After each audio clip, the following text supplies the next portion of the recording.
போக்குல நம்ம வளர விடணும்னு ஆசைப்படுவோம். அந்த கிளைகள் மற்றவர்களுக்கு பிரச்சனையாக இருக்குதா? இல்ல அந்த கிளைகளோட போக்கு அப்படிதான். அந்த மரத்தோட தன்மை அதுதான். அந்த மரம் அப்படிதான் வளரும் அப்படின்னு சொல்வதற்கான ஆட்கள் இங்க யாருமே கிடையாது. அதனால எனக்கு வெயில் வரல.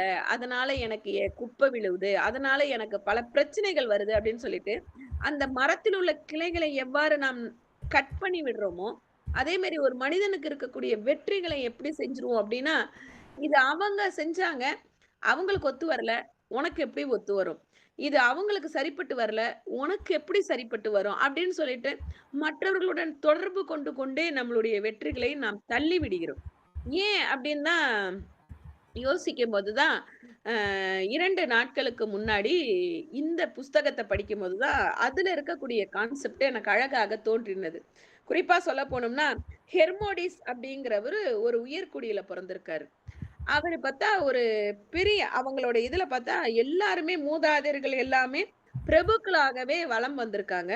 அந்த ஹெர்மோடிஸ் கிட்ட வேலை செஞ்ச ஒருவரு இபிக்ரேட்ஸ் அப்படின்னு சொல்லிட்டு ஒருத்தர் வேலை செஞ்சிருக்காரு. அந்த இபிக்ரேட்ஸ் எப்படின்னு பார்த்தா, இவர் உயர்குடி, இவர் தாழ்குடியில பிறந்திருக்காரு. அப்படி இருக்கும்போது அவருடைய அ அவருக்கு கீழ இருந்தவர்கள் எல்லாருமே என்ன செஞ்சிருக்காங்க, ஒரு அடிமை வாழ்க்கைய செஞ்சுகிட்டே இருந்திருக்காங்க. இந்த இபிக்ரேட்ஸ் வம்சாவளியில வந்தவங்க. ஆனா எபிக்ரேட்ஸ் கொஞ்சம் கொஞ்சமா கஷ்டப்பட்டு, கொஞ்சம் கொஞ்சமா முன்னேறி, எப்படியோ தளபதி ஆயிட்டாரு. யார்கிட்ட தளபதி ஆயிட்டாரு அப்படின்னா, ஹெர்மோடிஸ் கிட்ட தளபதி ஆயிட்டாரு. அப்ப அந்த ஹெர்மோடிஸ் ஒரு நாள் சொல்றாரு, எங்களுடைய வம்சாவளியில் இருப்பவர்கள் அனைவருமே மேன்மை அடைந்தவர்கள் அப்படின்னு சொல்றாரு. உடனே நம்மளா இருந்தா என்ன செஞ்சிருப்போம்? கத்திருப்போம், சண்டை போட்டிருப்போம். என்ன நம்மள வந்து ஒருத்தங்க இப்படி சொல்லிட்டாங்களே அப்படின்னு சொல்லிட்டு ஒரு தடவை சொன்ன வார்த்தைகளை ஓராயிரம் தடவ சொல்லி, சொல்லி, சொல்லி நம்ம மன உளைச்சலுக்கு போயிருப்போம். அததான் பாரதி அழகா சொல்வர். "இன்று புதிதாய் பிறந்தோம் என்று எண்ணிக்கொள். சென்றது இனி மீளாது மூடரே! நீர் எப்போதும் சென்றதையே சிந்தனை செய்து, கொன்று அழிக்கும் கவலை என்னும் குழியில் வீழ்ந்து குமையாதீர்.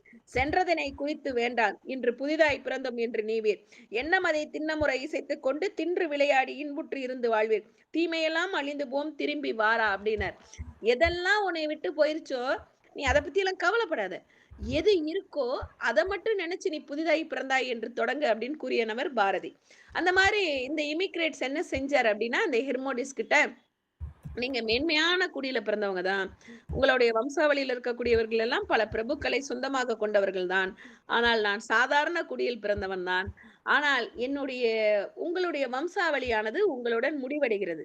ஆனால் எங்களுடைய வம்சாவளியுடைய மேன்மை என்னிலிருந்து ஆரம்பிக்கிறது அப்படின்னு. அப்ப குறிப்பாக வார்த்தைகள்.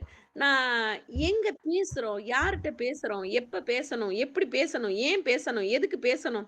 பேச வேண்டிய நேரங்களில் பேசக்கூடிய வார்த்தைகளை விட, சில நேரங்களில் நம்மளுடைய செயல்களுக்கு எப்பொழுதும் மரியாதையும், நல்ல திடமான முடிவும் இருக்கும். அதனால தான் எப்பயுமே சொல்வாங்க, "நீ எத செஞ்சாலும் சரி, எது செய்யலைனாலும் சரி, ஒரு வார்த்தைகளை தொட வேண்டுமானால், பல வார்த்தைகளுக்கு சொந்தக்காரர்களாக நீ இருப்பதை விட்டுவிடு" அப்படின்னாரு. நீ ஒண்ணே ஒண்ணு தான் சொல்லணும்னு ஆசைப்படுவ. அதுக்கு 10 வார்த்தைகள விளக்கம்லாம் குடுக்கவே வேண்டாம். உன்னுடைய செயல் அந்த விளக்கத்தை குடுத்துக் கொண்டே இருக்கும்படி நீ செய் அப்டிம்பாங்க. அதனால தான் எப்பொழுதுமே சொல்லக்கூடிய வார்த்தைகளில் மனிதன் சாதிக்க வேண்டுமானால் பல சோதனைகளை கடந்தாகவே வேண்டும். குறிப்பா சொல்லப் போனோம்னா, இன்னைக்கு இருக்கக்கூடிய சூழ்நிலைகள்ல நம்ப சாதிக்க நினைத்தால் நான் வந்து 100 மீட்டர், 200 மீட்டர், 1000 மீட்டர்லாம் ஓடியெல்லாம் நான் சாதனை பண்ணணுங்கிறதெல்லாம் என்னோட முடியாத வேலை. இன்னைக்கு இருக்கக்கூடிய உலகத்தையே என்னுடைய கையடக்கத்துல அடைக்கக்கூடிய இந்த செல்போன் செயலியில, நான் இன்று மாணவர்களிடையே சொல்லக்கூடிய மிக முக்கிய அறிவுரையில இன்னைக்கு பார்த்தோம்னா எல்லார்ட்டயுமே இருக்கும். Amazon இருக்கும், Flipkart இருக்கும், Meesho இருக்கும். அ அது என்னென்ன செயலியோ, என்னுடைய தேவைகளுக்கு மிகுந்து அதிகமாக இருக்கக்கூடிய செயலி அனைத்தும் என்னுடைய செல்போன்ல பதிவிறக்கம் செய்யப்பட்டு நாம் பத்திரமாக வைத்திருக்கிறோம். ஆனால் குறிப்பாக இன்னைக்கு சமூகத்தில் எங்க பார்த்தாலும் வன்முறை, கற்பழிப்பு என்ன வேணாமானாலும் செயல்கள் நடக்கிறது. அதுல ஒரு காவலர் ஆப் அப்படின்னு சொல்லிட்டு ஒரு ஆப் ஒண்ணு இருக்கும். குறிப்பா நான் இன்னைக்கு எல்லார்ட்டயுமே சொல்வேன்.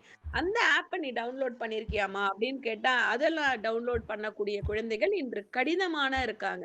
அப்ப நான் எதை நோக்கி பயணிக்கிறேன் அப்படின்னா, நான் ஒரு செயலை மற்றவர்களுக்கு சொல்லி, அந்த செயலில் மற்றவர்களுடைய பங்க நான் கொண்டு வரும்போதே நான் சாதிக்க நினைக்கிறேன்.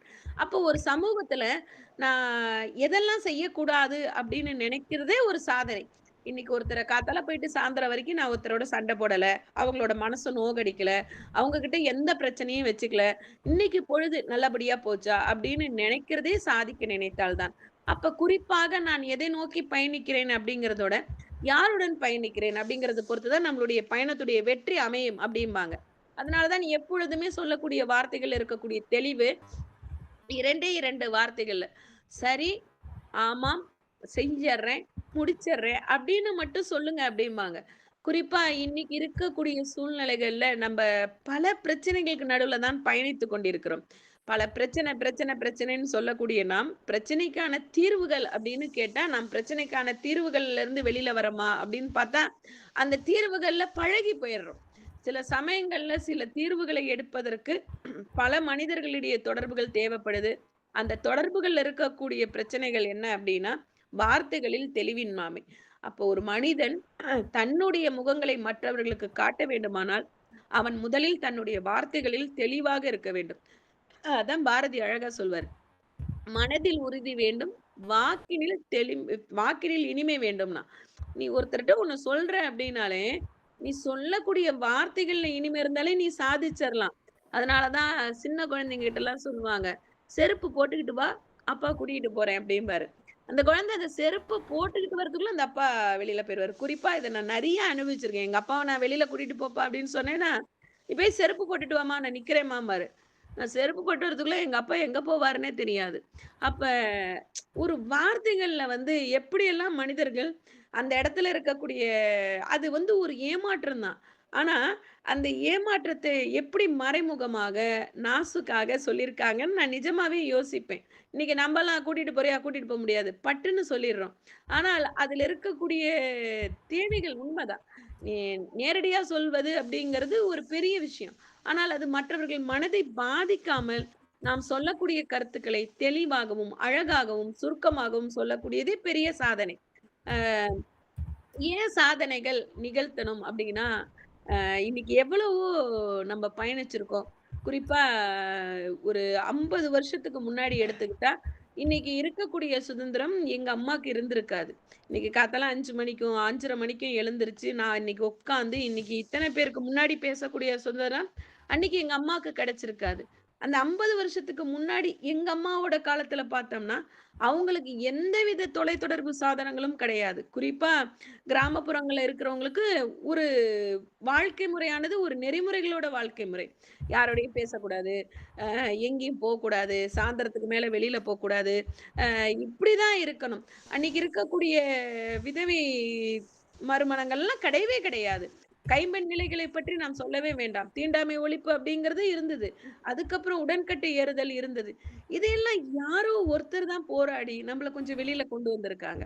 அப்ப ஒவ்வொருத்தரும் அவங்களுடைய பங்களிப்புக்கு அழகா போராடி இருக்காங்க. காந்தி பார்த்தீங்கன்னா, அறப்போர்ல போராடினாரு. சுபாஷ் சந்திர போஸ் போராடினாருன்னா, எடுத்தேன் நான் நான் இப்படிதான். திலகர் வந்து அழகா ஏதாவது வெற்றி சுதந்திரமே வீர முழக்கம் அப்படின்னு சொன்னவரு திலகர். வ.உ.சி. அழகா கப்பலோட்டிய தமிழன் எப்படி சொன்னார்ன்னா, நான் அப்படிதான் எங்க நாட்டுக்கு நான் கப்பல் விடுவேன் அப்படின்னு சொல்லிட்டு கப்பல் விட்டவரு. இப்ப கூட அவர யோசிக்கிறோம். அப்ப குறிப்பாக சாதிக்க நினைப்பவர்கள் எப்பயுமே எப்படி இருக்காங்கன்னா, சமூகத்துக்கு ஏதாவது ஒண்ணு நம்ம செஞ்சுட்டே போணும். இந்த சமூகம் நம்மளை வாழ்வாங்கு பேச வேண்டுமானால், பல தடைகளை நாம் கடந்து தான் ஆகணும். குறிப்பா சொல்லப் போனோம்னா, ஏன் இன்னைக்கு வந்து நாம் பின்னோக்கி பயணிக்கிறோம் அப்படின்னு ஒரு சில சமயங்கள்ல நான் யோசிப்பேன். நல்லா தான் இருக்கோம். ஆனா, அன்னைக்கு இருக்கக்கூடிய தேவைகளோட, இன்னைக்கு இருக்கக்கூடிய தேவைகள் அதிகமாயிருச்சு. அன்னைக்கு ஒருத்தர் தான் சம்பாதிச்சோம். இன்னைக்கு குடும்பத்துல எல்லாருமே சம்பாதிக்கிறோம். ஆனா, அந்த குடும்பத்துல இருக்கக்கூடிய ஒற்றுமை, அந்த குடும்பத்துல இருக்கக்கூடிய நிம்மதி, அந்த குடும்பம் ஒரே இடத்துல உட்கார்ந்து நம்மளால ஒரு கருத்துக்களை பரிமாற முடியுதா அப்படின்னு பார்த்தா, கருத்துக்களை பரிமாறுவதற்கோ, உட்கார்றதுக்கோ, நேரடியா பேசுவதற்கோ தன்மைகளே அப்ப இதையெல்லாம் கொண்டு வருவதே சாதிக்க நினைத்தால் தான். இந்த நேரத்துல நான் இந்த குடும்பத்துல இத்தன பேர்ட்ட நான் உட்கார்ந்து பேசுவேன். இதுதான் எங்களோட வழிமுறைகள். இதுதான் நாங்கள் கடைபிடிக்கக்கூடிய உத்திகள் அப்படின்னு நமக்கு நாமே போட்டுக்கக்கூடியது தான் கோட்பாடுகள், யுத்திகள், நிதிமுறைகள். ஆனா இதெல்லாம் விட்டுட்டு அவரு 2 செகண்ட்ல ஓடிட்டாரு. நான் 1 செகண்ட்ல ஓடுவேன். அப்படிங்கிறது இன்னும் அதிகமான சாதனையாளர்கள். ஆனா நான் சாதிக்க நினைத்தால் அப்படின்னு நினைக்கிறது என்னன்னா, நமக்குன்னு இருக்கக்கூடிய வட்டங்களை அந்த வட்டங்களிலுடைய எல்லைகளை மீறாமல், மரபுக்குள் இருந்து, மரபுகளை மீறாமல் மற்றவர்களுடன் கைகுலுக்கி வாழ்வதுதான் வாழ்க்கை முறை அப்படின்னு நினைக்கிறது தான் சாதிக்க நினைத்தால் அப்படிங்கிறது என்னுடைய கருத்து பரிமாற்றம். அதனால் குறிப்பாக சொல்லப் போனோம்னா, ஷெல்லிய எடுத்துக்கிட்டீங்கன்னா, 2டே 2 வரியில கவிதை சொல்பவன். "அழகாய் தோட்டத்தில் அமர்ந்த வெண்புறா ஒன்று காற்றில் அசைந்து ஆடியது" அப்படின்னான் செல்வி. அதே பாரதி சொன்னான், "எங்கிருந்தோ வந்த புறா ஒன்று என் வீட்டு ஜன்னலில் பாடியது. அதற்காக என் வீட்டு குருவி அதனுடைய வாலை ஆட்டியது" அப்படின்னான் பாரதி. 2 பேரும் 2 துருவங்களை சார்ந்தவர்கள். ஷெல்லி எங்க இருந்தான், பாரதி எங்க இருந்தான் பார்க்கவே இல்ல. ஆனா 2 பேருமே சாதிக்க நினைத்தார்கள். அப்ப சாதிக்க நினைக்கணுமானால், நாம் முதலில் தெரிந்து கொள்ள வேண்டியது, நம்மளுடைய வார்த்தைகளுடைய தொனி முறைகளை மாற்ற வேண்டும். குறிப்பா எப்பயுமே சொல்லுவாங்க, ஒருத்தர நமக்கு புடிச்சிருச்சுன்னு வச்சுக்கோங்களேன், அவங்க எது செஞ்சாலும் தப்பாவே தெரியாது அப்படின்னு சொல்லிட்டு. அப்ப ஒருத்தர நம்ம புடிக்கிறதுக்கான காரணங்கள் என்ன? என்ன காரணத்தினால ஒருத்தர புடிக்குது? அவங்க அழகா இருக்காங்களா? அவங்க பேசுறதா? அவங்க நடந்துக்கிறதா? இல்ல அவங்க சொல்லக்கூடிய நெறிமுறைகளா? அப்படி ஏதாவது ஒண்ணு. மற்றவர்கள விட இவர்கள எனக்கு கொஞ்சம் பிடிக்கும். எல்லா உணவும் பிடிக்கும். ஆனா மற்ற உணவோட இது கொஞ்சம் அதிகமா பிடிக்கும். அப்படின்னு நம்ம சொல்லுவோம் பார்த்தீங்களா? அப்ப நாம் தேர்ந்தெடுக்கக்கூடிய தலைவர்களை பொறுத்தே நம்மளுடைய குணாதிசயங்கள் இருக்கின்றன. குறிப்பா சொல்லப் போனோம்னா, எல்லார் வீட்லயும் டிசம்பர் 31 அப்படின்னு முடிஞ்சு போச்சுன்னா, எங்க போனாலும் ஒரு கேலண்டர் ஒண்ணு குடுத்துருவாங்க. அது சீட்டு கட்டினாலும், சீட்டு கட்டலைனாலும் சரி ஒரு கேலண்டர் கிடைச்சிரும். அதுல டெய்லி ஷீட் கேலண்டர் ஒண்ணு வரும். இத்தன நாளா எனக்கு டெய்லி ஷீட் கேலண்டரோட தேவைகள் என்னன்னே எனக்கு தெரியாது. ஏதோ தேதிய கிழிச்சுக்கிட்டு இருந்தேன். ஆனா 2 நாட்களுக்கு முன்னாடி நான் ஒரு தினமலர் பேப்பர்ல ஒரு துணுக்கு செய்திகள்ல படித்தேன். மனித மூளையில் நியூரான் ஆனது கடத்துவதற்கு இந்த செய்தித்தாள்களில் உள்ள அந்த தாட்களை கிழிக்கும் பொழுது, அந்த அந்த மூளையில இருக்கக்கூடிய நர்வஸ் கிட்ட இந்த மூளை சொல்லுமாம், "இன்னைக்கு நீ என்ன செய்ற?" அப்படின்னு பட்டியலிடுவதற்கான நாட்கள் இது அப்படின்னு சொல்லிட்டு அந்த நியூரான் கடத்தக்கூடியது. அதுதான் மனிதன் முதலில் செய்தித்தாள்களையும், ஒரு தினத்தளர் நாளிதழையும் உருவாக்கி அத வந்து டெய்லி ஆ தன்னுடைய நாட்கள் நேத்து போயிருச்சு, இன்னைக்கு பொறந்திருக்கோம் அப்படின்னு சொல்லிட்டு பாரதி அழகாக சொன்னான். "சென்றதின மீளாதுன்னா" போயிருச்சு அது நம்மள விட்டு. இனிமே அது வராது. ஏன் அத பத்தி நீ கவலைப்படுற? புதுசா பொறந்தேன்னு நெனச்சுக்கோ. அழகான கருத்துக்கள். ஆனா நம்ம எப்பயுமே எதுக்கு கவலைப்படுவோம் அப்டின்னா, ஒருவேள அது நடந்திருந்தா நடக்கல. நடந்திருந்தா நடக்கலையே அப்புறம் ஏன் கவலைப்படணும்? அப்போ சாதனைகள் நிகழ்த்த வேண்டுமானால், நாம் எப்பொழுதும் சந்தோஷமான மனநிலைகளுடன் இருக்கணும். குறிப்பா நம்ம டாக்டர்ட்ட போவோம். டாக்டர் என்ன செய்யுது அப்படின்னு கேட்பாரு. என்ன செய்யுதுன்னு அவர் கேட்டதுக்கு அப்புறம் நம்ம ஒரு ஒரு தரவரிசை பட்டியலே சொல்லுவோம். சொல்லிட்டு அதுக்கப்புறம் அவர் மாத்திரையும் எழுதி குடுத்துருவாரு. அப்பயும் அவர்ட்ட நம்ம என்ன கேட்போம், "சார் இது எத்தன நாள்ல சரியா போகும் சார்? இது ஒண்ணும் பிரச்சனை எல்லாம் இல்லையா சார்? இதனால ஏதாவது காம்ப்ளிகேட்டடா சார்?" அப்படின்னு சொல்லிட்டு நம்ம கேட்போம். அப்ப அந்த மருத்துவர் சொல்லக்கூடிய பதில், "அதெல்லாம் ஒண்ணும் இல்லைங்க. நல்லா இருங்க." அப்படின்ட்டாருன்னா பிரச்சனையே இல்ல. இத சாப்பிடுங்க. 1 வாரம் கழிச்சு வாங்க. இல்ல அப்டின்னா, ஸ்கேன் எடுக்கணும் அப்டின்னு சொல்லிட்டாருன்னா, அந்த 1 வார மனநிலை அப்டிங்கிறது நமக்கு எப்படி இருக்கும் அப்டின்னா, இந்த மாத்திரையெல்லாம் சாப்பிடுவோம். மனசுக்குள்ள நம்பளே சொல்லிப்போம். இல்ல இது ஒண்ணும் பிரச்சனையெல்லாம் கொண்டு வராதுன்னு நெனைக்கிறேன். ஒருவேள பிரச்சனை வந்துருச்சுன்னா, எங்கெங்க பணம் வச்சிருக்கோம்? யார் யார்ட்ட பணம் கேட்கணும்? எதெல்லாம் போய் யார்ட்ட சொல்லணும்? ஒருவேளை ஏதாவது நடந்துருச்சுன்னா, அப்ப 99% நம்மளுடைய பயம், நான் சொல்லக்கூடிய வார்த்தைகளில் தெளிவின்மையை பிரகாசிக்குது. அப்ப இந்த பயத்த முதல்ல போக்கிட்டாலே, நான் சாதிக்க நினைப்பதை சாதித்து விடலாம். குறிப்பா எப்படி சொல்லலாம் அப்டின்னா, 10 நாய் இருக்கிற இடத்துல எவ்வளவு தைரியசாலியாக இருந்தாலும், கொஞ்சம் நின்னுட்டு தான் போவோம். அந்த நாய் நம்மள பார்த்து பயப்படும். நம்பளும் அந்த நாய பார்த்து பயப்படுறோம். ஆனா, அதுல முதல் தேவை என்ன அப்டின்னா, அந்த நாய் ஓடி வரும்பொழுது நம்ம என்ன செஞ்சுருவோம், நம்மள அறியாம ஒரு ஷிவரிங் ஒண்ணு வந்துரும். அதுதான் குறிப்பாக பாரதி எப்பொழுதுமே சொல்லக்கூடிய வார்த்தைகள், "நெஞ்சில் உரம் உண்டு, நேர்மை உனக்குண்டு எனில், இந்த வையகம் உனக்கான கதவை தட்டிக் கொண்டே இருக்கும்னான் பாரதி. நீ எப்பயுமே உனக்குன்னு ஒரு ரோல் மாடல் வச்சுக்கோ. அ உனக்குன்னு என்ன செய்ய முடியுமோ அத மட்டும் பத்தி யோசி. நீ மற்றவர்களுடன் ஒப்பிட்டு உன்னை தரம் தாழ்த்திக் கொள்ளாதே அப்படிம்பார் பாரதி. ஏன் பாரதிய மட்டும் நம்ம எடுத்துக்கிறோம் அப்படின்னு பார்த்தா, அ வீட்ல உணவே இல்ல. அடுத்த வேளை சாப்பாட்டுக்கு வழியே இல்ல. ஆனாலும் பாரதி என்ன செஞ்சான்னா, போய் பிரிட்டிஷ்காரர்ட்ட போய் வீட்ல உணவு இல்ல, எனக்கு அடுத்த நேரத்துக்கு சாப்பாடு இல்ல அப்படின்லாம் பாரதி சொல்லலையாம். அப்ப வந்து ராஜா அவர பாடுறதுக்கு கூப்பிடுறாராம். பாரதிய கூட்டிட்டு வாங்க அப்படின்னு சொல்லிட்டு. பாரதி அந்த பிரிட்டிஷ் அவைக்கு வராரு. அப்ப பாரதிய வந்து சாப்பாடு இல்ல. பசி, பட்னி, கோலம். நம்மளா இருந்தா ஒரு நாள் சாப்பிடலன்னா, அடுத்த நாள் நான்லாம் ஒரு நேரம் ஒரு 2 நேரம் சாப்பிடலன்னா, அடுத்த நேரம் போய் எங்க ஹெச்எம் கூப்பிட்டாங்கன்னா, "மேம் காலையிலேருந்து சாப்பிடல மேம்" அப்படின்னு என் வாய் சும்மா இருக்காது சொல்லிரும். ஆனால் பாரதி பாருங்க, எனக்கு இந்த பாரதியோட சீனரியில இத மறக்கவே முடியாது. கூட்டிட்டு வராங்க. அவருடைய வீட்ல இருந்து பாரதிய கூட்டிட்டு வராங்க. கூட்டிட்டு வந்தோனே, "பாரதி நீ ஒரு பாட்டு பாடு" அப்படிங்கிறாரு. உடனே பாரதி அப்ப நின்னுகிட்டு பாரதி அப்ப சொல்றாரு, "பாட்டு பாட வேண்டுமானால் தாங்கள் காதுகளை நன்றாக பட்டை தீட்டிக் கொள்ளுங்கள்" அப்படிங்கிறாராம் பாரதி. ஏன்னா பாரதிக்கு அப்ப வந்து பசி மயக்கம். பாரதி நான் வந்து சாப்பிடல அப்படின்னு சொல்லல. என்னுடைய பசி மயக்கத்துல என்னுடைய காதுகளுக்கு உங்களுடைய காதுகளை பட்டை தீட்டிக் கொள்ளுங்கள் என்று கூறி பாரதி செய்த பாடல் அது. செய்க தவம் நெஞ்சே தவம் செய்தால் எய்த விரும்பியது எல்லாம் எய்தலாம். வையகத்தில் அன்பில் சிறந்த தவமில்லை. அன்புடையார் இன்புற்று வாழ்தல் இயல்பு அப்டின்னான் பாரதி. அதாவது அவன் செய்யக்கூடிய பாருங்க. இந்த உலகத்துல நீ வேற எதுவுமே செய்ய வேண்டாம்.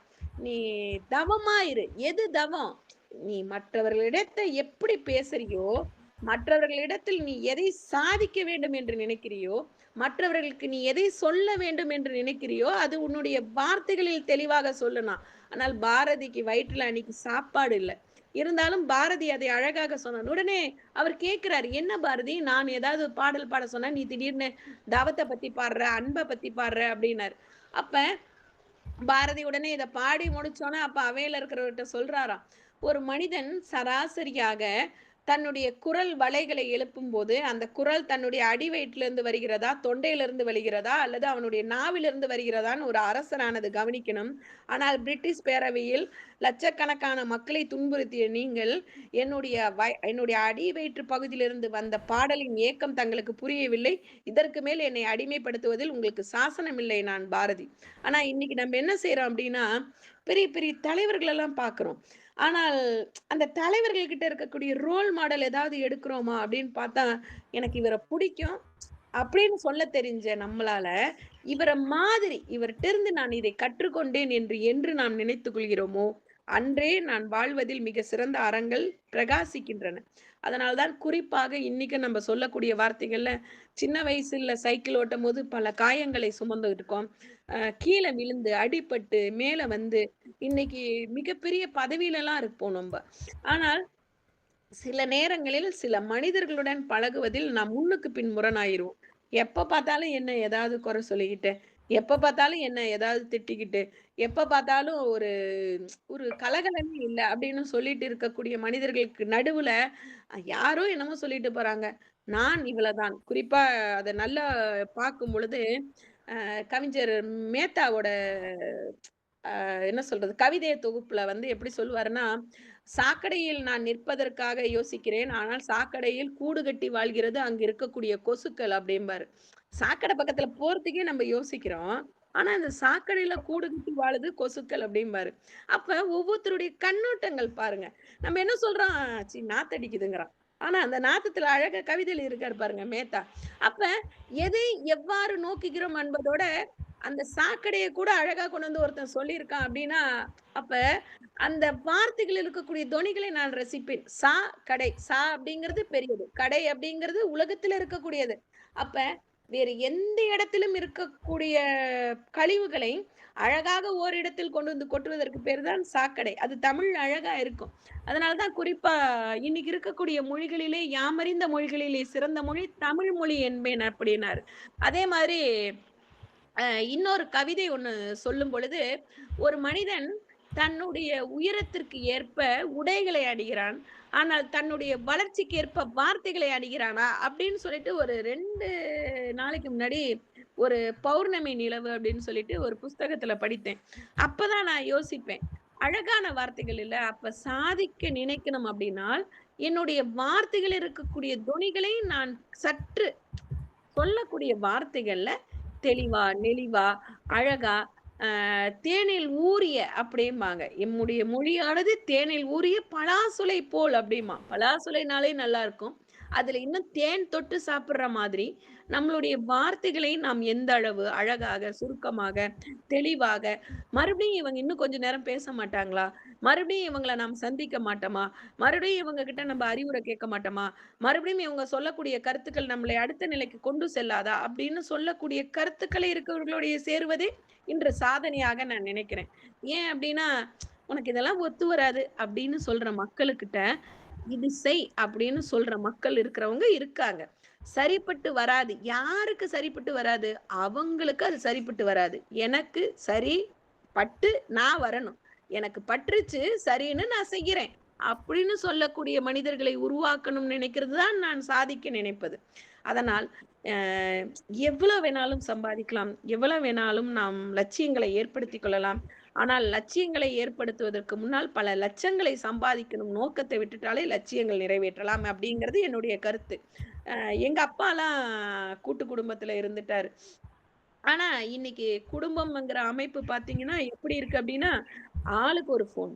அது குறிப்பா இன்னைக்கு வந்து என்ன சொல்றதுன்னா, இன்னைக்கு வீட்டுக்கு ஒரு டிவி, வீட்டுக்கு ஒரு மரம் அப்படிங்கிறதெல்லாம் கிடையாது. வீட்டுக்கு ஒரு டிவி, வீட்டுக்கு ஒரு செல்ஃபோன்லாம் காலம் மலையேறி போச்சு. இன்னைக்கு 5 பேர் இருக்கோமா 5 செல்ஃபோன், 5 பேர் இருக்கோமா 5 வண்டி, 5 பேர் இருக்கோமா 10 ஜோடி செருப்பு, 5 பேர் இருக்கோமா 500 ட்ரெஸ்ஸு. இதெல்லாம் ஒரு சாதனையாளர் பட்டியல்ல நம்ம சேர்த்துக்கிட்டே போயிட்டு இருக்கோம் பாருங்க. ஒரு ஒரு துணி எடுத்தோம்னா, அந்த புடவ கடையே அங்க விழும். இருந்தாலும் மறுபடியும் ஒரு புடவைய வாங்கி உள்ள வச்சுப்போம். அது சில பேருடைய குணங்கள், குணாதிசயங்கள். அப்பொழுது நான் அளவுக்கு அதிகமான பொருட்களை சேர்ப்பதே இன்று ஒரு பெரிய சாதனையா நம்ம நெனச்சுட்டோம். யார் நம்மள நம்பி தானே உற்பத்தி பண்றாங்க. அப்ப அந்த உற்பத்தியாளர்களுடைய மனநிறையை நாம் சந்தோஷப்படுத்தணும். ஆனால், நாம் இன்று வாங்கக்கூடிய ஒவ்வொரு பொருளுக்கு பின்னாலும் நம்மளுடைய மனநிறைவு அப்படின்னு எப்படி இருக்கு அப்படின்னா, வாங்கும்பொழுது நல்லா தான் இருக்கு. வாங்கினதுக்கு அப்புறம் அத எப்படி யோசிப்பேன், இத கொஞ்சம் வாங்காமயே இருந்திருக்கலாம் போல இருக்கு. இடத்த அடைக்குது. இது ஏன் வாங்கினேன்னே தெரியல. ஆ 31ஆம் தேதி நல்லா இருக்கும் சம்பளம் வரும்போது. அந்த 2ஆம் தேதி இஎம்ஐ எடுத்தோனே, என்னடா அதுக்குள்ள சம்பளம் காலியா போயிருச்சே! அப்படின்னு சொல்லிட்டு, அந்த நேரங்களில் ஏற்படக்கூடிய உள்ளுணர்வு இருக்கு பார்த்தீங்களா? இன்ட்யூஷன்ஸ் அப்படின்னு சொல்லுவாங்க. பாரதி அதனால தான் சொல்லுவான். "நாளை என்பது உன் கையில் இருக்கு. சரி. ஆனால் உன் வாழ்வில் இருக்க வேண்டுமானால், நீ இன்று என்பதை நம்பு" அப்படின்னான். இன்னைக்கு நீ என்ன செய்றியோ அதுதான்டா நாளைக்கு. நாளைக்குங்கிறதெல்லாம் புதுசா வராது. இன்னைக்கு நீ செய்யக்கூடிய செயல், நாளை உன்னை அடையாளப்படுத்தும். நாளைக்கு செய்யலாங்கிறது நீ இன்னைக்கு படுத்தா நாளைக்கு நிமிர்றியோ, நிமிர மாட்டியோங்கிறது தெரியாது அப்படின்னு சூரியனவன் பாரதி. குறிப்பா எதற்கெடுத்தாலுமே பாரதிய எடுத்துக்கொள்ளலாம். அவன் ரதி. உலகிற்கே இருக்கக்கூடிய ரதி அப்படின்னு சொன்னோம்னா, இன்னைக்கும் அவங்க அப்பா, அம்மாலாம் பாரதிய கருவில் சுமக்கும்போது, எப்படி சுமந்தாங்க? என்ன செஞ்சாங்க? எவ்வளோ மாரியான கருத்துக்களை கூறினாரு? இத்தனைக்கும் ஒரு பள்ளிக்கூடம் போயி, படிச்சு, எதுவுமே இல்ல. தன்னுடைய சொந்த அறிவு, தன்னுடைய சொந்த ஞானம். அப்போ ஒரு மனிதனுடைய அறிவானது பட்டை தீட்டப்பட வேண்டுமானால், அவனுக்கான வாய்ப்பை அவன் எடுத்துக்கொண்டான். அதனால இன்னைக்கும் நான் சொல்லக்கூடியது என்னவென்றால், ஒரு அரங்குகளில் நாம் செல்லும் பொழுதோ, ஒரு வெளியிடங்களுக்கு செல்லும் பொழுதோ, பலதரப்பட்ட மக்களை நாம் பார்க்கும் பொழுதோ, என்னுடைய கருத்துக்கள் மட்டும் சரியாக இருக்க வேண்டும் என்று நினைப்பது தவறு. குறிப்பா தாயம்னு ஒரு புக் ஒண்ணு இருக்கு. அந்த புக்ல சொல்லக்கூடியது, "இறுதி விளக்கம் என்னுடையதாக இருக்க வேண்டும் என்று நினைக்கும் பொழுது தான் பிரச்சனைகள் ஆரம்பமாகின்றன" அப்படின்னு போட்டிருந்தாரு. அப்ப விளக்கம் குடுக்குறோம். ஆனா நான் குடுக்குற விளக்கம் தான் கடைசி விளக்கமா இருக்கணும். நீ பேசவே கூடாதுங்கிறத இந்த டெலாமினேட்ல எவ்வளோ அழகா சொல்லியிருக்காரு பாருங்க. "இறுதி விளக்கம் என்னுடையதாக இருக்க வேண்டும் என்று என்று என்னைக்கு மனிதன் ஒருவன் தீர்மானிக்கிறானோ, அன்றே பிரச்சனைகள் தொடர்பாகின்றன, துவங்குகின்றன" அப்படின்னாரு.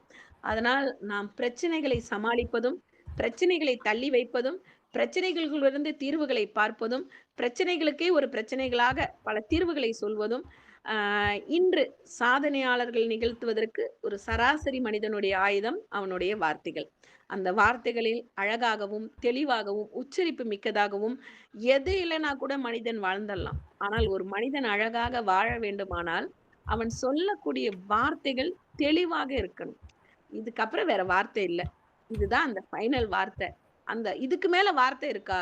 அப்படின்னு சொல்லி பல மனிதர்களை ஒன்றிணைக்கக்கூடிய பட்டியல்ல நாம் செஞ்சாலே, அதுவே சாதிப்பு. அந்த சாதிக்க நினைக்கணும்னு ஆசைப்படுறேன். அதனால் எனக்கு தெரிந்த வழிமுறைகளில், எனக்கு குடித்த நேரங்களில், என்னால் முடிந்த கருத்துக்களை உங்களுடன் பகிர்ந்துள்ளேன். இந்த வாய்ப்பு குடுத்த அனைவருக்கும் நன்றி கூறி விடைபெறுகிறேன். உங்கள் அன்பு தோழி ஸ்ரீவித்யா. நன்றி, நன்றி மேடம். சொல்லாத சொல்லுக்கு விலை ஏதும் இல்லை அப்படின்ற முறையில் அன்பார்ந்த நட்புலரை குடும்பத்தினருக்கு இன்று நம் மேடையில் சிங்கம் குரலில் சிந்தனை சுடராய் சிந்தியவர் திருச்சி மண்ணின் பெருமை சிங்கம் ஸ்ரீவித்யா அவர்கள். இன்றைய தலைப்பு சா நீ விதி நல்லதாக இல்லை என்று வீடு உட்கார முடியாது, வெளியே வர வேண்டும், வீதிக்கே வர வேண்டிய நேரம் வந்தாலும் வர வேண்டும். தேர்வுகள் நடக்கின்றன என்றால் அது பள்ளி தேர்வு மட்டுமல்ல, வாழ்க்கை தேர்வு. ஒரு ஆசிரியையாக அவர் கேட்ட கேள்வி, சாதனை என்றால் என்ன? ஒவ்வொருவரும் வெவ்வேறு பதில் சொன்னார்கள். ஆனால் இறுதியில் அவர் சொன்ன ஒரு வரி, நம் சொற்கள் யாரையும் காயப்படுத்தாது இருப்பதே சாதனை. 2 புத்தகங்கள் படித்தேன், மற்றவர்களிடம் பேச வேண்டும் என்ற உணர்வு வந்தது, அதுவும் ஒரு சாதனை தான். திருக்குறள் கூறுகிறது, பயனில்லா சொல்லை சொல்ல வேண்டாம் என்று. சொல் சரியாக இருந்தால் சூழ்நிலை சீராகும், சிந்தனை சுத்தமாக இருந்தால் செயல் செம்மையாகும். 2 மதத்தினர் நடந்து சென்ற கதை.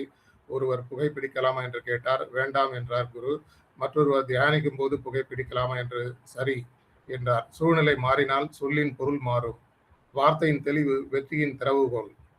பெரிய கட்டிடம் பார்த்து வியக்கிறோம், ஆனால் அதை கட்டியவரின் கஷ்டம் நினைப்பதில்லை. மரம் நிழல் தரும் போது மகிழ்கிறோம், ஆனால் அது முளையாக இருந்த போது கவனிக்கவில்லை. சாதனைக்கு பின்னால் சமரசம், சிரமம், சோதனை இருக்கிறது. ஆம், நான் செய்தேன் என்று சொல்லும் துணிவு, அதுவே சாதனை. சுப்பிரமணிய பாரதியார் சொன்னார், மனதில் உறுதி வேண்டும். அவர் பசி பட்டாலும் பாடினார். வெள்ளை ஆட்சி முன்னிலும் தைரியமாக நின்றார். புதிதாய் பிறந்தேன் என்று நினைத்துக்கொள் என்றார். ஒவ்வொரு நாளும் புதிதாய் பிறக்க வேண்டும். இன்று நாம் செல்போனில் எந்த ஆப் வைத்திருக்கிறோம், சமூகத்தில் எந்த ஆப் வைத்திருக்கிறோம்? திருடன், வன்முறை அல்லது அன்பு, மனிதம், செயல் தானே தவம், செயல்தானே தவம். 50 வருடங்களுக்கு முன் வாய்ப்பு இப்படி இல்லை. இன்று வாய்ப்பு அதிகம், ஆனால் தெளிவு குறையக்கூடாது. குடும்பம் ஒரே வீட்டில் இருந்த காலம். ஒவ்வொருவருக்கும் தனி செல்போன். இன்று பொருள் சேர்த்தால் சாதனை அல்ல, மனிதம் சேர்த்தால் தான் சாதனை. இன்று நாம் செய்கிற செயல் நாளைய நம் வரலாறு. சொற்கள் தெளிவாக இருந்தால் வாழ்க்கை தெளிவாகும். சிந்தனை சீராக இருந்தால் சமூகம் செழிக்கும். இன்றைய சிந்தனை விதைத்த சிங்கம் ஸ்ரீவித்யா அவர்களுக்கு நாம் நன்றி பாராட்டி பின்னோட்டத்திற்கு செல்கிறோம். முதலில் ஆண்ட்ரைஸ் பண்ணவங்க உங்களுடைய பின்னோட்டத்தை தொடங்கலாம்.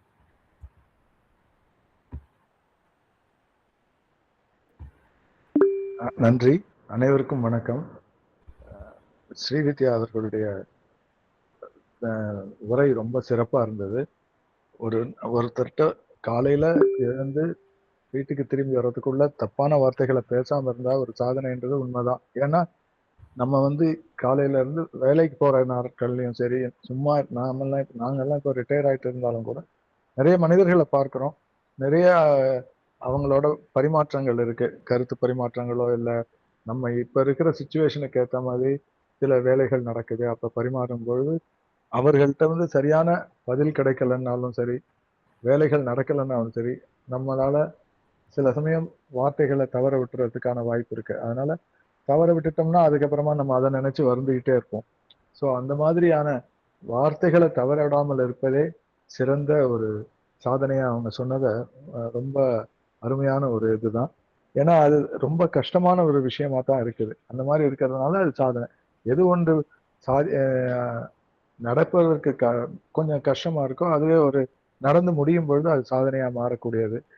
பாரதியார் பசியில இருந்து பாடும் பொழுது பசின்றதை வெளியே சொல்லாம அவர் அவருடைய கவிதையை சொல்றதுக்கு, அதை உணர்த்துவதற்கு உங்களுடைய காதுகளை தீட்டிக்கொள் என்று சொன்னது அந்த ஆங்கிலேயர் உணர முடியாம போயிருக்கும். அவர்கள் உணர முடியாமல் இருந்ததால் தான் ரொம்ப நாள் நாம அடிமைப்பட்டு கிடக்க வேண்டிய சூழ்நிலை இருந்தது. அந்த சூழ்நிலையை உடைச்சி எறியறதுக்காகத்தான் பாரதி போன்ற கவிஞர்கள் மற்றும் அனைவரும் முயன்று நம்ம இன்னைக்கு ஒரு சுதந்திர காற்று சுவாசிச்சுக்கிட்டோம் இருக்கோம். அதே மாதிரி ஒரு கூட்டு குடும்பமா இருந்தது ஒரே வீட்டுக்குள்ள தனித்தனியா இருக்கிறதுக்கான காரணத்தையும் அவங்க சொன்னது அது. ஆனா அதை எப்படி தவிர்க்கிறதுன்னு தெரியாம நிறைய பேர் தவிக்கிறாங்களா, இல்லைன்னா பரவாயில்ல நம்ம தனியாவே இருப்போம்னு நினைச்சு அதை உபயோகப்படுத்திக்கிட்டு இருக்காங்களா அந்த கைபேசின்றத அது ஒரு விவாத பொருளாவே எடுத்துக்கலாம். மொத்தத்துல அவர்களுடைய பேச்சு ரொம்பவும் சிறப்பாக இருந்தது. நன்றி, வாழ்த்துக்கள். நன்றி நன்றி ஜெயநாத் சார். வார்த்தை தவறினால் வாழ்க்கையும் தவறும். ரொம்ப சிறப்பான பின்னோட்டம். அடுத்ததாக முத்துலட்சுமி மேம் உங்களுடைய பின்னோட்டத்தை தரலாம். நன்றி சார். அனைவருக்கும் நட்புடைய காலை வணக்கம். ஸ்ரீவித்யா மேம் ஆஸ் யூஷுவல் உங்களுடைய சிங்க குரல்ல கர்ஜித்து ஒரு அழகான உண்மையை எல்லாருக்கும் எடுத்துரைச்சிங்க.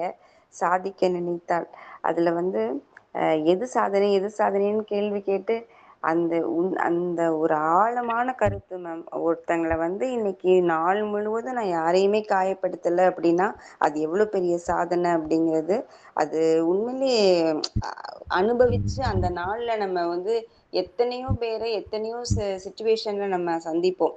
அந்த இதுல கூட சில நேரங்கள்ல தவிர்க்க முடியாத சூழ்நிலைகள் கூட ஏற்படலாம். ஆனா அப்பவும் வந்து நம்ம அந்த கடுமையான சொற்களை பயன்படுத்தாம மற்றவங்களை துன்புறுத்தாம இருந்தோம்னாலே அது ஒரு எவ்வளவு பெரிய சாதனை. அது அந்த சாதனையை நம்ம ஜெயிக்கணும் அப்படின்னா அதுக்கு வந்து மனசு பக்குவப்படணும், நிறைய முயற்சி எடுக்கணும். அது உண்மையிலேயே அது ஒரு பெரிய இதுதான் மேம். இது யோசிக்கவே இல்லை. நல்லா அழகா அந்த பாயிண்ட்டை சொன்னீங்க. அது மாதிரி அந்த கேலண்டர் ஷீட்டை வந்து ஒரு தன்னிச்சையா அப்படியே கிழிப்போம், டெய்லி கிழிச்சு கிழிச்சு போடுவோம். ஆனா அதுக்கு பின்னாடி ஒரு எவ்வளவு பெரிய ஒரு கான்செப்ட் இருக்கு அப்படிங்கிறதையும் அழகா சொன்னீங்க. அப்புறம் பாரதியின் பாடல்கள் வைர வரிகள். நீங்க சொன்ன மாதிரி பாரதியார் அவர் வாழ்ந்த காலம் முழுவதுமே வறுமையில் தான் வாழ்ந்தார்.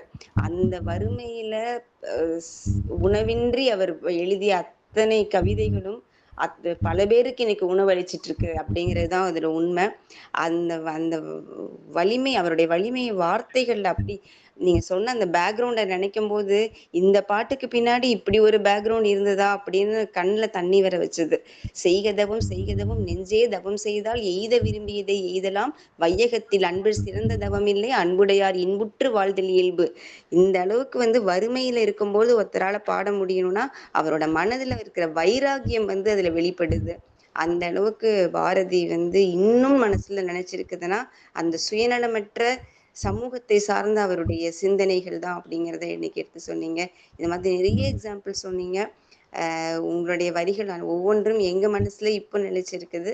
Thank you ma'am. Excellent session, very nice. நன்றி நன்றி முத்துலட்சுமி மேடம். நைஸில் இருக்கும் வார்த்தைகளை சொல்லி பின்னோட்டம் சிறப்பு. அடுத்ததாக விவேக் ராஜா சார் உங்களுடைய பின்னோட்டத்தை சொல்லலாம். நன்றி அருணகிரி சார். ஒரு வார்த்தை வெல்லும் ஒரு வார்த்தை கொல்லும் அப்படின்னு சொல்லுவாங்க. ஸோ கொல்ற வார்த்தைகளை தேர்ந்தெடுத்தா வீழ்ச்சி நிச்சயம், வெல்ற வார்த்தைகளை தேர்ந்தெடுத்தா வளர்ச்சி நிச்சயம் அப்படின்ற மாதிரி ஒரு ஒன்லைன் கோட் சொல்லலாம். சிங்கம் ஸ்ரீவித்யா மேடமோட இந்த பட்டாசு போன்ற வரிசையான சரவடி போன்ற இது வந்து எல்லாருக்கும் ஒரு ஒரு அபரிமிதமான ஆற்றலை கொடுத்துருக்கு. அதை இன்னும் கொஞ்சம் நம்ம முத்துலட்சுமி மேம் மெருகேற்றிட்டாங்க. அருணகிரி சார் வந்து அதை வந்து மாலை மாதிரி கோத்துட்டாரு அப்படிதான் சொல்லணும். இந்த நட்புரை தரத்துல பயணிக்கிற ஒவ்வொரு ஆளுமைகளும் ஒவ்வொரு டைமென்ஷன்ல ஒரு டைரக்ஷன்ல தலை சிறந்து விளங்குறாங்க. அதோட கூட்டு முயற்சியா நாளும் மெருகேறிட்டு வர்றதை நான் வந்து உணர்றேன். ஸோ நேரமின்மை காரணமா பயணிக்க முடியாததுக்கு மிகப்பெரிய வருத்தம் அடையிற உள்ளங்கள்ல நானும் ஒருத்தேன். ஸோ இன்றைய தலைப்பு சார்ந்து சாணி அப்படின்ற தலைப்பு சார்ந்து மேடம் வந்து எடுத்துக்கிட்டு பகிர்ந்த கருத்துக்கள் அனைத்தும் ரொம்ப ஆழமானவை, ரொம்ப செறிவானவை, அறிவானவைன்னு தான் சொல்லணும். அவங்களோட ஆசிரியர் பணி அது மட்டும் இல்லாம புத்தகம் படிக்கிறதுல இருக்கிற அதீத ஆர்வம் அது வந்து இந்த அளவுக்கு அவங்கள மெருகூட்டி இருக்கு. ஸோ அதுக்கு வந்து கேட்டலிஸ்டா பாரதியாரோட புத்தகங்கள் இருக்கு அப்படின்றத ஒவ்வொரு பயிற்சி வகுப்புலையும் அவங்க வந்து பதிவிக்கிறாங்க, புரிய வைக்கிறாங்க தெளிவா. அப்படிதான் சொல்லணும். இன்னைக்கு என்னோட நண்பர் கள்ளக்குறிச்சியில் இருக்கிற கணித ஆசிரியர் நண்பர், அவர் எனக்கு பகிர்ந்த ஒரு செய்தி அதுதான் இன்னைக்கு மேடம்க்கு நான் சொல்றது. நீ ஒருவரை ஏற்றிவிடும் ஒவ்வொரு படியும் உன்னுடைய வெற்றிதான், தயங்காமல் உதவி செய் அப்படின்னு சொல்லிட்டு அவர் அனுப்பியிருந்தாரு. ரொம்ப நாளைக்கு அப்புறம், கிட்டத்தட்ட ஒரு 6 மாசத்துக்கு அப்புறம் இந்த பதிவுக்கு நன்றி சொல்லி அவருக்கு தமிழ்ல ஒரு மெசேஜ் அனுப்புனேன். அந்த பதிவோட இன்னைக்கு மேடமோட செஷனை நான் எப்படி கனெக்ட் பண்ணிக்கிறேன்னா, நீ ஒருவரை ஏற்றிவிடும் ஒவ்வொரு படியும் உன்னுடைய வெற்றி தான், தயங்காமல் உதவி செய். இந்த தளத்துக்கு ஏன் நம்ம சிங்கம் ஸ்ரீவித்யா மேடமை நம்ம ரெஃபர் பண்ணக்கூடாது? இப்படி பேசுறாங்களே, இவ்வளவு ஸ்பீடா இருக்கிறாங்களே அப்படின்னு சொல்லிட்டு எடுத்த ஒரு சின்ன போட்ட ஒரு விதை எத்தனை செஷன்ஸ் அவங்க மூலமா கொடுத்துருக்கு. இப்ப இது வந்து என்ன சொல்றது, நானும் அவங்க கூடயே உட்காந்து ப்ரெசென்ட் பண்ண ஒரு ஃபீலை எனக்கு கொடுத்துருக்கு. அதனால ரொம்ப மகிழ்ச்சி. இந்த மாதிரி நிறைய அறிவார்ந்த சிந்தனையாளர்களை நம்ம இந்த தளத்துல சேர்த்து நம்மளோட அறிவை இன்னும் கொஞ்சம் கூர்மைப்படுத்திக்கணும் அப்படின்ற வேண்டுகோளோட வாழ்த்துக்கள் மேடம். நன்றி. Thank you for the opportunity. நிறைய டைம் எடுக்குது, மன்னிக்கவும். நன்றி நன்றி சார். கொள்க வேண்டாம், வெல்க, வளர்வோம், ஹெல்ப் அதர்ஸ், ஹெல்ப் அஸ். நன்றி விவேக் ராஜா சார். அடுத்ததாக லோகநாதன் சார் உங்களுடைய பின்னோட்டத்தை தரலாம். அனைவருக்கும் இனிய நற்பலை காலை வணக்கம். இன்றைய பொழிவாளர் சிங்கம் ஸ்ரீவித்யா எப்பவுமே கர்ஜித்து தான் போவாங்க. ரொம்ப அருமையாக இருந்தது. இன்னைக்கு ரொம்ப பிரமாதம் இருந்தது. ஒவ்வொரு சொல்லும் ரொம்ப ஆழமான சொற்களாக இருந்தது. பாரதி பாரதி பாரதி பாரதியை பற்றி தான் நம்ம பாரதியை பற்றி நிறைய பேசுகிறோம். அச்சமில்லை அச்சமில்லை அச்சம் என்பதில்லையே, இஜகத்தில் எவர் வந்து எதிர்த்து நின்ற போதிலும் அச்சமில்லை அச்சமில்லை அச்சம் என்பதில்லையே, விடுதலை விடுதலை விடுதலை, பறையருக்கும் இங்கு தீய புறையருக்கும் விடுதலை, பரவரோடு குறவருக்கும் மறவருக்கும் விடுதலை, திறமை கொண்டு தீமையற்ற தொழில் புரிந்து யாவரும் சேர்ந்த கல்வி ஞானம் எய்தி வாழ்வோம் இந்த நாட்டில்.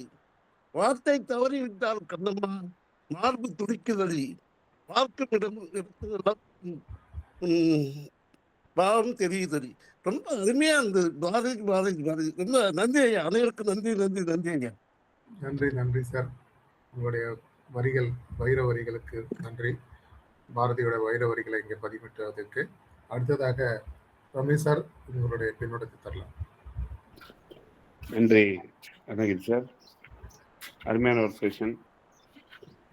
நம்ம சாதனைன்னு எதாவது நினச்சிக்கிறோம். ஒன் டே ஒரு நல்ல வார்த்தை பேசினாலே அது சாதனை தான் அப்படிங்கிறது ரொம்ப நறுக்கு தெரிச்ச மாதிரி ஒரு விஷயமா நான் எடுத்துக்கிறேன். கண்டிப்பா அந்த ஒரு சாதனையை செய்ய நினைக்கும் போது அந்த 24 மணி நேரத்துல பல நேரத்துல நம்ம தோல்வி தான் அடையிறோம். பட் அந்த சாதனையை முதல்ல நம்ம புரிஞ்சாலே மற்ற சாதனைகள் தானமே கூட வரும் அப்படின்னு தான் இதுல இருந்து ஒரு டேக் மெசேஜா எடுத்துக்கிறோம். ஸோ அருமை. நிறைய விஷயங்கள், நிறைய ஒரு ஆசிரியரா நீங்க +2 மாணவர்களுக்கு ஒரு வாழ்த்துக்களோட ஆரம்பிச்சதும் ரொம்ப அருமையா இருந்தது. Thank you madam. சூப்பரான செஷன். தேங்க்யூ. நன்றி நன்றி சார். அடுத்ததா சுனிதா மேடம் உங்களுடைய பின்னோட்டத்தை தரலாம். நன்றி சார். அனைவருக்கும் காலை வணக்கம். மேடம் ரொம்ப அருமையா இருந்தது மேடம். நல்ல தெளிவான உச்சரிப்பு, உரத்த குரல், பாரதியார் கவிதை வரிகள் ரொம்ப அருமையா இருந்தது மேம். பல புத்தகங்கள்ல இருந்து திரட்டிய கருத்துக்கள், நடைமுறை செய்திகள் பல சொன்னீங்க. மேத்தாவோட கருத்துக்கள் என ரொம்ப அருமையா உற்சாகமா ஒரு பாரதி கண்ட புதுமை பெண்ணாய் சூப்பரா சொன்னீங்க மேம். Thank you thank you ma'am. நன்றி நன்றி சுனிதா மேம். பூமியில் நேராக வாழ்பவர்கள் சாமிக்கு இணை இல்லையா, உன்னை அறிந்தால் உன்னை அறிந்தால் பாடல் வரிகளில் வருவது போல. ஸோ அந்த மேத்தாவோட வரிகளும் சாக்கடை அப்படின்ற அந்த ஒரு கவிதை வரிகளை வச்சு மேடம் சொன்னது சிறப்பான பின்னோட்டம். அடுத்ததாக நாகவலி மேம் உங்களுடைய பின்னோட்டத்தை தரலாம்.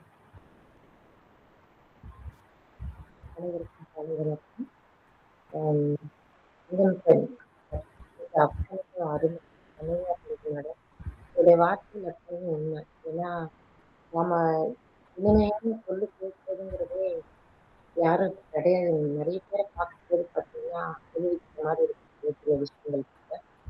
நான் ஒரு கவிதையில சொல்லியிருந்தேன், பேசும் வார்த்தைகளை நீ ஒரு நிமிடம் உயிரிழக்கும் போது அது விஷமா இனிமையா என்பதை நீயே உணர்வாய் அப்போது வெளியுது அப்படின்னு ஒரு கவிதை எழுதி அதுல சொல்லும்போது உண்மையிலே எனக்கு ஒரு பேசுற வார்த்தையை நீங்க அதை சுவைச்சு பார்த்து பேசுனீங்கன்னா கண்டிப்பா நீங்க அது என்னங்கிறத நீங்க உணர்ந்து பார்த்து பேசுறீங்க அப்படிங்கும்போது அடுத்தவங்க மனசு புண்படுற மாதிரி பேசுறதுங்கிறது, அதாவது தனக்கு வலிக்கிற மாதிரி தானே அடுத்தவங்களுக்கு வலிக்குங்கிறத நம்ம உணர்ந்தோம்னாலே நம்ம கண்டிப்பா அந்த வார்த்தையை பேச மாட்டோம் அப்படிங்கிறதெல்லாம் நிறைய விஷயங்கள்ல உணர்ந்திருக்கோம்.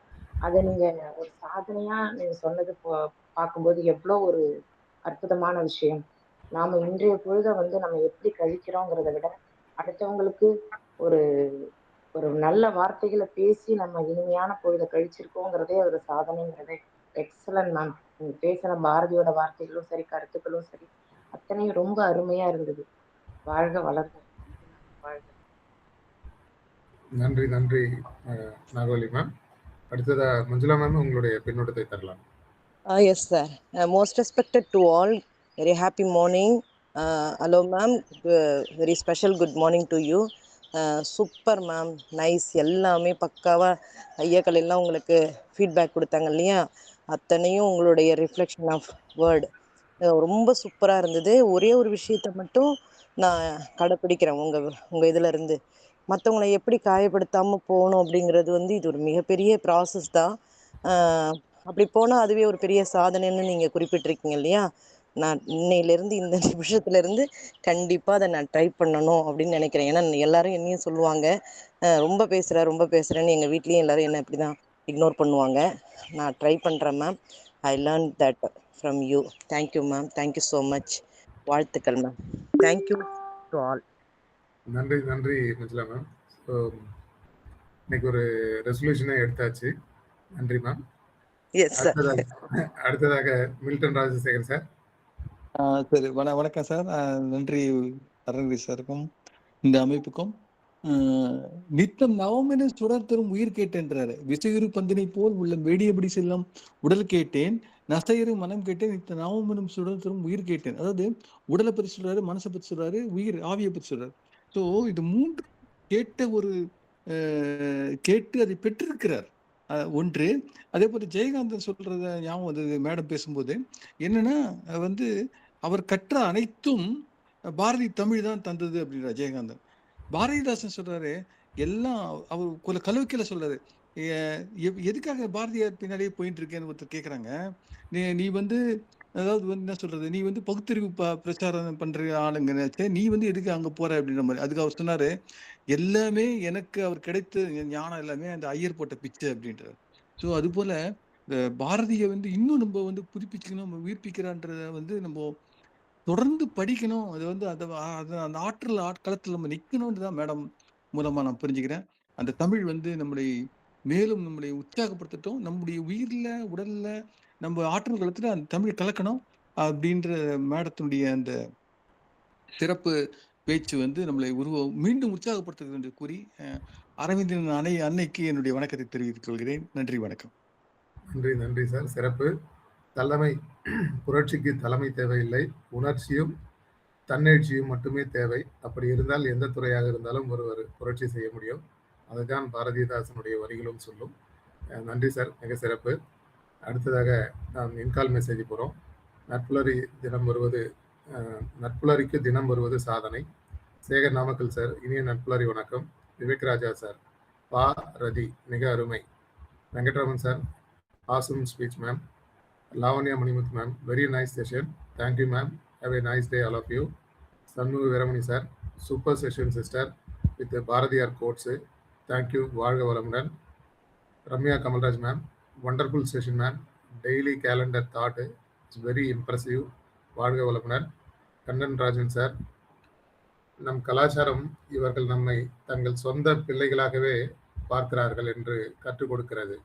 பெற்றோர்களை தாண்டி எனக்கு சிறிய சந்தேகம் இருந்தது. ஆனால் மேடம் அனைத்து மாணவர்களையும் வெற்றிக்காக ஆசீர்வதித்து உரையை தொடங்கிய போது எனக்கு முழுமையான உறுதி ஏற்பட்டது. பெற்றோர்களுக்கு அடுத்ததாக வாழ்க்கையில் நாம் வெற்றி பெறும்போது நம்மை உண்மையாக பெருமைப்படுபவர்கள் எங்கள் ஆசிரியர்கள். சிறந்த உரைக்காக நன்றி madam. Parents are first teacher, teachers are second parents அப்படின்னு சர்வப்பள்ளி ராதாகிருஷ்ணன் சொல்லியிருக்காரு. Major Narayana sir, highly inspirational session with powerful examples, anecdotes and incidents hats off ma'am அப்படின்னு சார் ரொம்ப அருமையாக கொடுத்துருக்காங்க. Sivagani ma'am, excellent session, thank you ma'am. Thanmanam sir, இன்றைய நிகழ்வு மிக மிக சிறப்பு மேடம். இந்த நாளை நேசியுங்கள், இந்த நாளில் வாழுங்கள், இப்போ உள்ள மனிதர்களிடம் பேசுங்கள், வாழ்க்கை அழகாக பயணிக்கும் என்று கூறிய விதம் சிறப்பு. சகோதரி அவர்களே வாழ்க வளமுடன், தன்மானம் அப்படின்னு போட்டிருக்காங்க. இன்கால் மெசேஜ் முடிச்சிட்டோம். ஏதாவது சொல்லணும்னா அன்மியூட் பண்ணிட்டு நீங்கள் பேசலாம், அப்படி இல்லைன்னா ஏற்புரைக்கு போகிறோம்.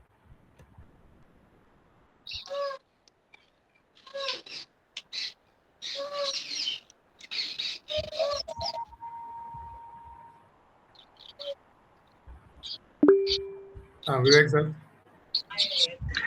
எஸ் சார், ரொம்ப அற்புதமான நட்புலரி வணக்கம். நாளொரு மேனியும் பொழுதொரு வண்ணமா அறிவார்ந்த சிந்தனையாளர்களோட கூட்டம் இது வளர்ந்துட்டே இருக்கு. இந்த கூட்டத்தை நேரடியாக சந்திக்கிறதுக்கான ஒரு ஒருங்கிணைப்பு என்னோட மனசுக்குள்ள ரொம்ப நாளாவே இருக்கு. அதை ஸ்டார்ட் பண்ணி அப்படியே விட்டுடுறோம். ஸோ அதுக்கான ஒரு டிஸ்கஷன் ஸ்டார்டிங்கா சில முயற்சிகள் நான் எடுத்துட்டு இருக்கிறேன். அதை எப்படி சந்திக்கலாம், எங்க சந்திக்கலாம் அப்படின்றத நம்ம எல்லாரும் சேர்ந்து ஆலோசிக்கணும் அப்படின்றது என்னோட தாழ்மையான வேண்டுகோள். அதுவும் ஒரு பயிற்சி நிகழ்ச்சியா இருக்கணும். அதை வந்து இந்த உலகத்துக்கு தெரியப்படுத்தணும் அப்படின்றது என்னோட ஒரு பின்குறிப்பு. ஸோ இது சார்ந்து டிஸ்கஸ் பண்றதுக்கு தயாரா இருக்கிறவங்க நேரடியாவோ இல்லை இதுக்காக ஒரு ஸ்பெஷல் செஷனோ எடுத்து நாம கலந்துரையாடணும் அப்படின்றது என்னோட point sir. Thank you very much for the opportunity. நன்றி நன்றி சார். பதிவிடுங்கள் உங்களுடைய நம்பரை, எல்லாரும் கான்டாக்ட் பண்ணட்டும் யாரெல்லாம் இன்ட்ரெஸ்டோ. மேம் உங்களுடைய ஏற்புரை தரலாம். அனைவருக்கும் இனிய காலை வணக்கம். குறிப்பாக சொல்ல போனோம்னால் எத்தனையோ சாதனையாளர்களை நம்ம பார்த்துருப்போம், பேசியிருப்போம், பழகிருப்போம். ஆனா மஞ்சுளா மேம் நான் சொன்ன வார்த்தையை எடுத்துக்கிட்டேன், இன்னையிலிருந்து நான் யாருடைய மனதும் நோகாம இருப்பேன் அப்படின்னு சொன்னதே நான் பெரிய சாதனை பட்டியல்ல இணைஞ்சிட்டேன் சார். போதும் இந்த உலகத்துல நான் சேர்ந்ததுக்கு, நான் வாழ்ந்ததுக்கு, இதுக்கு மேல எனக்கு எதுவுமே வேண்டாம். இப்ப நம்ம வார்த்தையே ஒருத்தர் இன்னைக்கு ரெசல்யூஷன் அப்படிங்கிறது எனக்கு பெரிய சாதனை.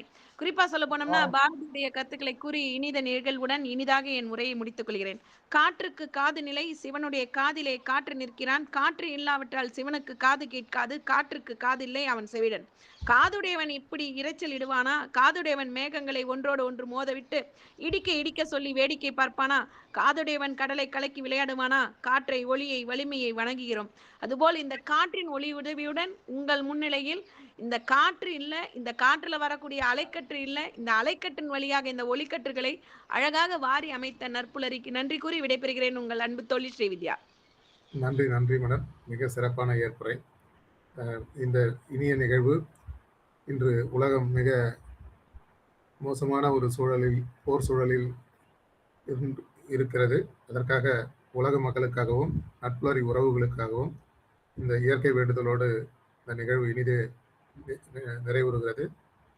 உலகின் எல்லா உயிர்களையும் பரிணமித்த சர்வ வல்லமையும் ஈடு இணையில்லா சக்திகளின் பிறப்பிடமாக உள்ள இயற்கை பேராற்றலே, இயற்கை பேராற்றலின் மாபெரும் சக்தியாக, எங்களின் ஆழ்மன நம்பிக்கையாக, எங்களுக்குள் பெருக்கெடுத்தோடும் நேர்மறை ஆற்றலே, அனுதினமும் உற்சாக ஊற்றாயிருந்து நாங்கள் அனைவரும் சகல ஐஸ்வர்யங்களுடன் ஆனந்தமயமான ஆரோக்கிய வாழ்வினை பெற்று அதிகாரம், ஆளுமை, செல்வாக்கு, வல்லமை கொண்ட மனிதர்களாக ஞானம், புகழ், வெற்றிகளை அடைந்து